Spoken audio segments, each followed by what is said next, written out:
പ്രിയ സുഹൃത്തുക്കളെ, നമസ്കാരം. ഫോട്ടോഗ്രാഫിയായി ബന്ധപ്പെട്ട ഒരു പ്രധാനപ്പെട്ട കാര്യം എല്ലാവരോടുമായി പറയാൻ വേണ്ടിയിട്ടാണ് ആഗ്രഹിക്കുന്നത്. ഈ അടുത്ത കാലത്ത് ഫോട്ടോഗ്രാഫിയായി ബന്ധപ്പെട്ട് അതിൻ്റെ ചരിത്രവുമായി ബന്ധപ്പെട്ട് ഓഗസ്റ്റ് 19 ലോക ഫോട്ടോഗ്രാഫി ദിനം എന്ന് ഒരു ഫോട്ടോഗ്രാഫിയുടെ ചരിത്രത്തിന് നിരക്കാത്ത ഒരു വ്യാജ ദിനം സമൂഹത്തിൽ വളരെ വ്യാപകമാണ്. ഇത് എങ്ങനെയാണ് നമ്മുടെ ഇടയിൽ വന്നു ചേർന്നതെന്ന് ഞാൻ ആദ്യമേ പറയാം. ഫോട്ടോഗ്രാഫിയുടെ ചരിത്രത്തിൽ ഓഗസ്റ്റ് 19 ഫ്രഞ്ച് സർക്കാർ സയൻസ് അക്കാഡമി ഒരു പ്രഖ്യാപനം നടത്തുന്നത് എല്ലാവർക്കും അറിയാം. അങ്ങനെ ഒരു പ്രഖ്യാപനം നടത്തിയിട്ടുണ്ട്. അപ്പോൾ ഈ ഒരു പ്രഖ്യാപനത്തിൻ്റെ ഒരു ദിവസം കണ്ടിട്ട്, തീയതി കണ്ടിട്ട് ആഗ്ര സ്വദേശിയായ ഒരു ഫോട്ടോഗ്രാഫർ അദ്ദേഹത്തിന് തോന്നുകയാണ് ഓഗസ്റ്റ് 19 എന്നുള്ളൊരു തീയതി കണ്ടിട്ട് അദ്ദേഹം സ്വയം ഒരു ബാനർ എഴുതി വെച്ചിട്ട് ലോക ഫോട്ടോഗ്രാഫി ദിനം എന്ന് എഴുതി വെച്ചു. ആദ്യകാലത്ത് ഇത് അധികം ആളുകളൊന്നും അറിഞ്ഞില്ല. ഇൻ്റർനെറ്റിൻ്റെ വ്യാപനം വളരെ കുറവായിരുന്നുകൊണ്ട് ആരും അറിഞ്ഞില്ല. പിന്നീട് ഇൻ്റർനെറ്റ് കുറേ കൂടെ വ്യാപകമായി ആളുകൾ ഇത് പരസ്പരം അദ്ദേഹം ഇത് സോഷ്യൽ മീഡിയയിൽ കൂടി ഇത് പ്രഖ്യാപിച്ചു, പതിയെ വ്യാപിക്കാൻ തുടങ്ങി. ഇത് അറിഞ്ഞ പാടെ കേട്ടറിയാത്ത പാടെ കുറേ മാധ്യമങ്ങൾ ആദ്യം കിട്ടിയല്ലോ ഒരു ദിവസം എന്ന മട്ടിൽ ഒന്നാമത്തെ പേജിൽ ലോക ഫോട്ടോഗ്രാഫി ദിനം ഓഗസ്റ്റ് 19 എന്ന് പറഞ്ഞ് ചിത്രങ്ങൾ ഇടുവാൻ തുടങ്ങി. അതിനുശേഷം അതിനോടൊപ്പം തന്നെ ചില ഫോട്ടോഗ്രാഫർമാരും ചില ഫോട്ടോഗ്രാഫി സംഘടനകളും ഇത് ഏറ്റുപിടിച്ചു. അത് കഴിഞ്ഞപ്പോൾ പിന്നുണ്ടായെന്ന് പറഞ്ഞാൽ ഇപ്പോൾ ആഫ്രിക്ക പോലുള്ള സ്ഥലത്തു നിന്നൊക്കെ തന്നെ ഓസ്ട്രേലിയയിൽ നിന്നുമൊക്കെ ചില സൈറ്റുകളുണ്ടാക്കി. വേൾഡ് ഫോട്ടോ ഡേ എന്നാണ് ആ സൈറ്റിൻ്റെ പേര്. ആ സൈറ്റ് ഈ പറഞ്ഞ പോലെ അദ്ദേഹത്തിൻ്റെ പണി ഓഗസ്റ്റ് 19 ഈ ഫോട്ടോഗ്രാഫുകളെല്ലാം നാട്ടുകാരുടെ എല്ലാം വാങ്ങിച്ചു വെച്ചിട്ട് 19 രാവിലെ തുറന്നു വിടുന്നൊരു പരിപാടിയൊക്കെയാണ്. അപ്പോൾ എന്തുകൊണ്ടാണ് ഓഗസ്റ്റ് 19 എന്ന് ചോദിച്ചാൽ അദ്ദേഹത്തിന് അറിയത്തില്ല. ഒരു ഫ്രീക്വൻറ്റ് പയ്യനാണ് ആ സൈറ്റുമൊക്കെ നടത്തുന്നത്. അദ്ദേഹമായിട്ട് നിരന്തരമായിട്ട് ഒരു വലിയ പണ്ഡിതനാണെന്ന് വിചാരിച്ച് നമ്മൾ കത്തുകളൊക്കെ എഴുതുകയൊക്കെ ചെയ്തു. കിട്ടിയ മറുപടി യാതൊരു ചരിത്രമായിട്ട് യാതൊരു ബന്ധമില്ലാത്ത മറുപടിയാണ് കിട്ടിയത്. അപ്പോൾ ഇത് ഫേക്കാണെന്നുള്ള കാര്യം ആദ്യമേ ബോധ്യമായി. അതിനൊരു കാരണമെന്ന് പറയുന്നത് ലോകത്ത് ആദ്യമായിട്ട് ലോകത്തെ ആദ്യത്തെ വിജയകരമായ ഫോട്ടോഗ്രാഫ് പിറക്കുന്നത് 1827 ജൂലൈ ആണ്. ജൂണിലോ ജൂലൈയിലോ ആണ്. അത് ഫ്രഞ്ച് ശാസ്ത്രജ്ഞനായ ജോസഫ് നീപ്സ് ആണ് ഈ ഫോട്ടോഗ്രാഫി അദ്ദേഹത്തിൻ്റെ കൈകളിലൂടെയാണ് പിറന്നു വീണത്. 1827 ജൂലൈയിലാണ് ലോകത്തെ ആദ്യ ഫോട്ടോഗ്രാഫ് പിറക്കുന്നത്. അത് ജോസഫ് നീപ്സ് എന്ന ഫ്രഞ്ച് ശാസ്ത്രജ്ഞൻ്റെ കൈകളിലൂടെയാണ്. ആദ്യത്തെ ഫോട്ടോഗ്രാഫിനെ ഹീലിയോഗ്രാഫ് എന്നാണ് അദ്ദേഹം പേരിട്ടിരുന്നത്. അദ്ദേഹത്തിൻ്റെ കൈകളിലൂടെ ലോകത്തെ ആദ്യത്തെ ഫോട്ടോഗ്രാഫ് പിറന്നു. അതങ്ങനെ വന്നു. അപ്പോൾ അതിനു മുമ്പൊരു ചരിത്രമുള്ളതെന്ന് വെച്ചാൽ ജോസഫ് നീസ്വറിനെ ഈ ഫോട്ടോഗ്രാഫി പരീക്ഷണങ്ങളിലേക്ക് നയിക്കാൻ സഹായിച്ചത് അദ്ദേഹത്തിൻ്റെ സഹോദരൻ ക്ലോഡാണ്. ലിത്തോഗ്രാഫിയിൽ അഗ്രഗണ്യനായിരുന്ന ജോസഫ് നീസ്വർക്ക് ആവശ്യമായ കാൽക്കാരിസ് കല്ലുകളും അതിന് സഹായമായ സാധനങ്ങളും സാമഗ്രികളും എത്തിച്ചു കൊടുത്തതും പ്രേരിപ്പിച്ചതും ഈ സഹോദരൻ ക്ലോഡാണ്. അതുകൂടാതെ ഇവർ സാവൺ നദിയിൽ ഒരു കമ്പഷൻ എഞ്ചിൻ ഉണ്ടാക്കി സാവൺ നദിക്കെതിരെ ഓടിക്കുകയും മറ്റ് പല കണ്ടുപിടുത്തങ്ങളും സഹോദരനുമായിട്ട് ചേർന്ന് രണ്ടുപേരും കൂടെ നടത്തുകയുണ്ടായി.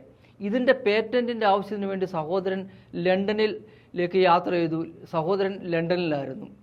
അപ്പോൾ ലണ്ടനിലായിരുന്ന സഹോദരൻ രോഗം ബാധിച്ച് രോഗാതുരനായി. സഹോദരനെ കാണാൻ വേണ്ടി ലണ്ടനിലേക്ക് ജോസഫ് നീസ്വർ ഭാര്യ ആഗ്നസുമായിട്ട് പോവുകയാണ്.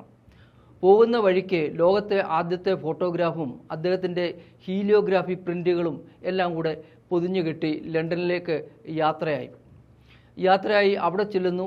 ക്ലോഡിൻ്റെ സുഹൃത്തായ സസ്യശാസ്ത്രജ്ഞൻ ബെയർ ഈ ഹീലിയോഗ്രാഫി ലോകത്തെ ആദ്യത്തെ ഫോട്ടോഗ്രാഫ് കാണുന്നു. ഇതൊരു പുതിയ കണ്ടുപിടുത്തമാണല്ലോ, ഇത് റോയൽ സൊസൈറ്റിയിൽ അവതരിപ്പിച്ചാൽ താങ്കൾക്ക് തുടർ പരീക്ഷണത്തിന് ഫണ്ട് ലഭിക്കും, സ്കോളർഷിപ്പ് ലഭിക്കും എന്ന് പറഞ്ഞു. ബെയറിൻ്റെ നിർബന്ധത്തിൽ ഒരു കയ്യെഴുത്ത് പ്രതി ഉണ്ടാക്കി അദ്ദേഹം ഇത് റോയൽ സൊസൈറ്റിയിൽ അവതരിപ്പിച്ചു.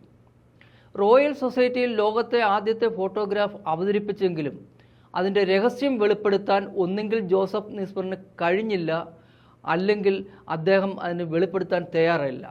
എന്തായാലും രണ്ടിലൊന്ന് സംഭവിച്ചു. അതിൻ്റെ രഹസ്യം വെളിപ്പെടുത്താൻ കഴിയാതിരുന്നതുകൊണ്ട് അദ്ദേഹത്തിന് അവിടെ ഫണ്ട് ലഭിച്ചില്ല എന്ന് മാത്രമല്ല, സ്കോളർഷിപ്പ് ലഭിച്ചില്ല എന്ന് മാത്രമല്ല, ലോകത്തെ ആദ്യത്തെ ഫോട്ടോഗ്രാഫിൻ്റെ ഉപജ്ഞാതാവ് എന്ന അംഗീകാരം അന്ന് ലഭിക്കാതെ പോയി. അദ്ദേഹം ഈ ലോകത്തെ ആദ്യത്തെ ഫോട്ടോഗ്രാഫും ലിത്തോഗ്രാഫി പ്രിൻ്റുകളുമെല്ലാം ബെയറിനെ ഏൽപ്പിച്ച്, സസ്യശാസ്ത്രജ്ഞനായ ബെയറിനെ ഏൽപ്പിച്ചിട്ട് ഭാര്യയുമായിട്ട് തിരിച്ച് പാരീസിലേക്ക് മടങ്ങിയാണ്.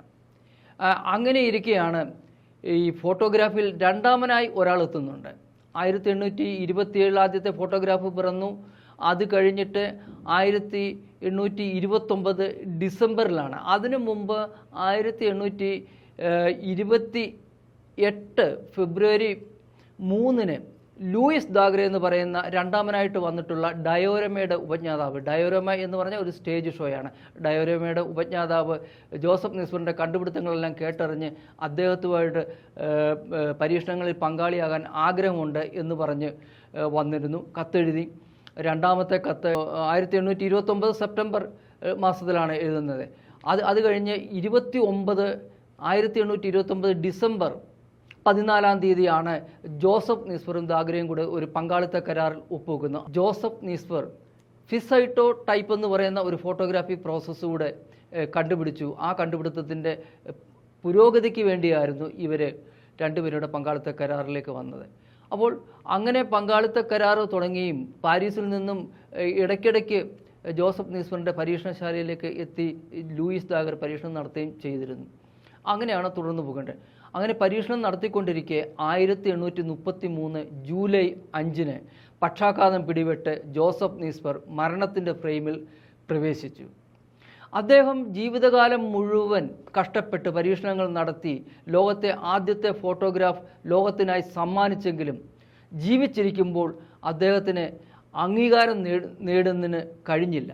യാതൊരു അംഗീകാരവും ഏറ്റുവാങ്ങാതെ അദ്ദേഹം മരണത്തിൻ്റെ യവനികയിലേക്ക് മറഞ്ഞു പോവുകയായിരുന്നു.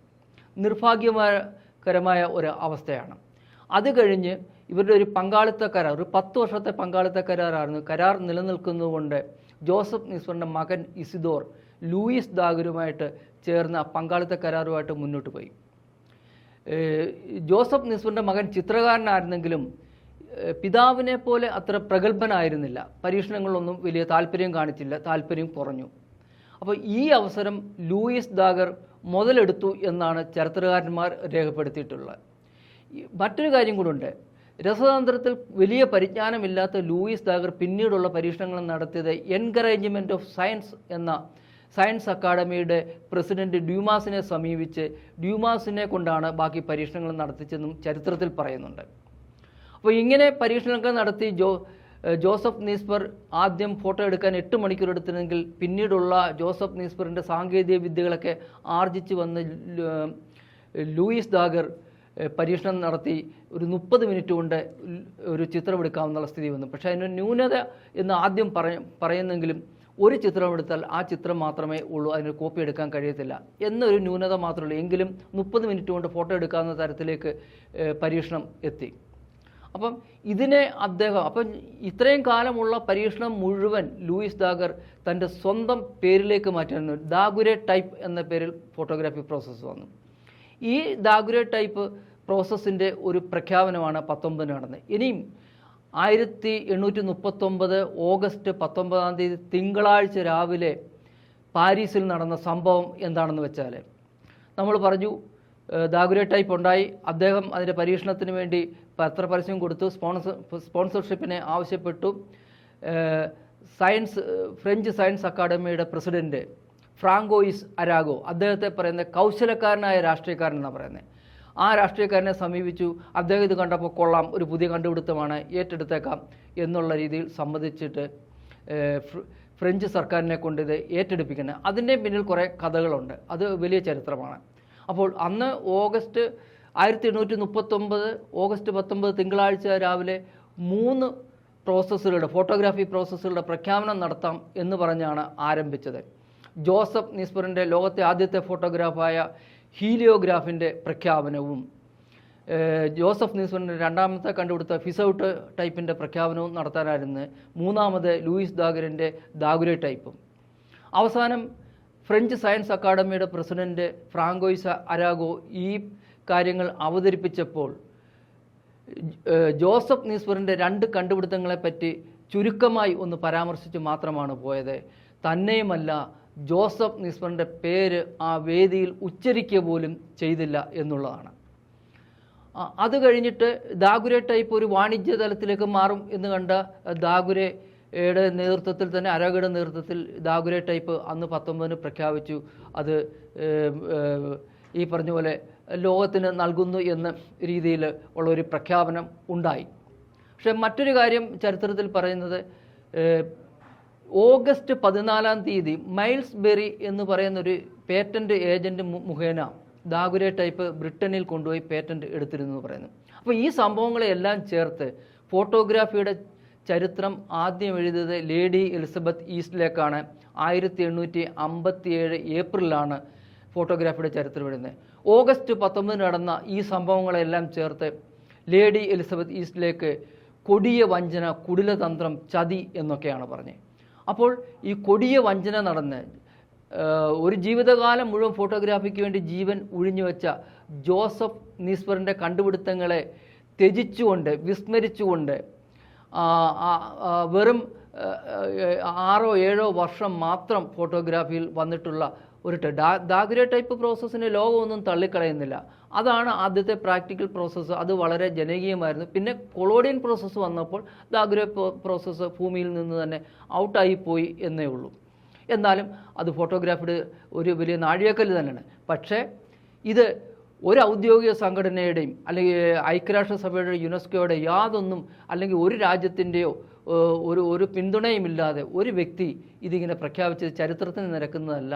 അതുകൊണ്ട് മാധ്യമങ്ങൾ ദയവായി ജോസഫ് നീസ്പറിനെ